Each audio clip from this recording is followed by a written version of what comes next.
ดูสีสันหน้าตาใครได้กินแล้วแน่ทุกคนติ่นไก่ของสาวเอมนะคอมเมนต์หากันได้ด้วยว่ากินแล้วใดรสชาติเป็นอะไรแซ่บกันอยูบอจังแม่นเพิ่นเป็นตาแซ่บพี่น้องถ้าผู้ใดกินดอกติ่นไก่สาวเอมแม่นกินง่ายเลยทุกคนเด้อสะดวกสบายบ่มีกระดูกจ้ะพี่น้องนี้เป็นแบบนี้เลยทุกคน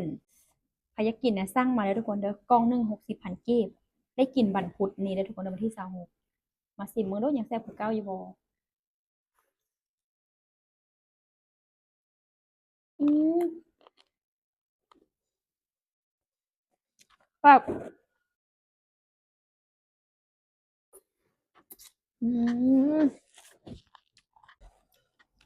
กินกับกระเทียมโทน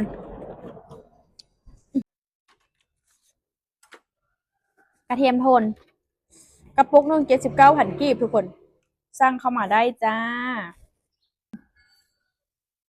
กินง่ายแบบนี้เลยแหละกล้องนึงมีอยู่6 ติ่นทุกคน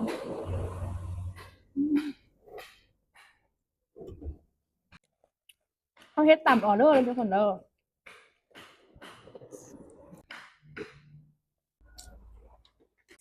FC บางคนนะสร้างไปเท่าละ4-5 กล้องก็มีแหละพร้อมนี้ติ่นกับสิประมาณปานกลางบ่ใหญ่แล้วก็บ่น้อย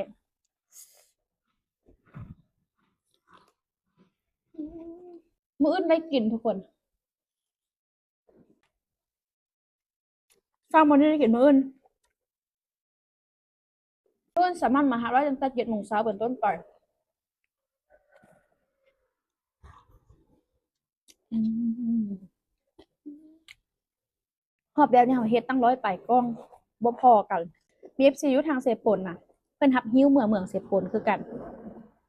แต่หลายกองแท้เซโนก็รับหิ้วคือกันทุกคน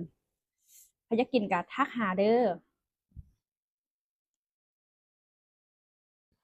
หิ้วเอาไปขายต่อก็ได้เด้อทุกคนเด้อเขาจะมีราคาลดลงให้อยู่น้อยหนึงอืม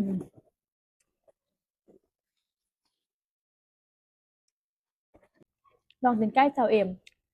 สั่งไปกล้องเดียวบ่พอกินเพิ่นว่าบางคน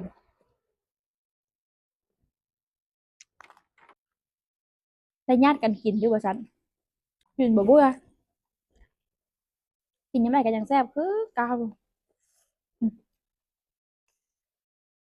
เมนูนี้น่ะใช้เวลาและก็การเฮ็ดก็บ่แม่นว่าเรื่องง่ายๆเลยทุกคนแต่ว่าเฮามักกินเฮาก็เลยอยากเฮ็ดขายเลยอืมมันได้เซาะเอากระดูกเพิ่นออกมาเทื่อละอันเท่าละอัน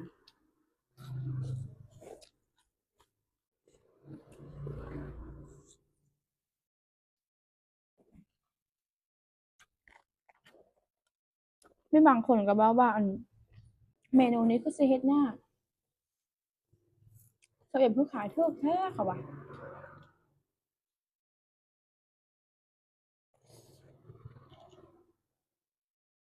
อืมบางคนก็สั่งไปเทื่อละ2 3 4 5เคยมี FC บางคนสั่งให้เฮาแกะกระดูกให้แต่ว่าเพิ่นจะบ่ให้ดองเพิ่นสิเอาไปผัดกินว่าซั่นเฮาก็เฮ็ดให้ทุกคนเพิ่นเอาเทื่อละ4-5 กล่อง ใครอยากลองกินลองชิมกดสร้างเข้ามาเลยเดี๋ยวทุกคนเด้อสร้างใต้คอมเมนต์เด้อ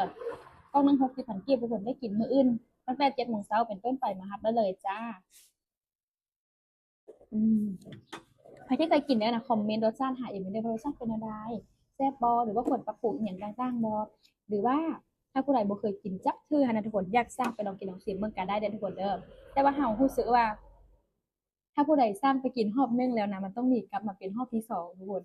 บ่ฮู้ว่าเป็นย้อนอันเฮาดองให้มันแซ่บแล้วหรือว่าเป็นเพราะว่าคนเฮามักอันนี้บ่นี่ตีนไก่ที่บ่มีกระดูกนี่นะความหมายนะนี่เพราะว่าเฮาเอากระดูกออกให้เบิดเลยกินง่ายแฮงกินง่ายๆแฮงอันนี้ทุกคนบางคนน่ะมาสั่งนำเฮาเนาะมาเอามื้อเฮือนปึ๊บน่ะกินแล้วนั่นโทรมาอีกทุกคนโทรมาอีกว่ายังบ่สิเอาอีกว่าแซ่บหลายว่าสิได้โอ้ยจะมันแพงอืมมื้ออื่นมารับได้เลยทุกคนหรือว่าทุกคนจะกดเข้ามาเลยจ้ะกล้องหนึ่ง60,000 กีบไว้ทุกคนเด้อเฮ็ดตามออเดอร์นะจ๊ะทุกคนให้สร้างผลงานได้จ้า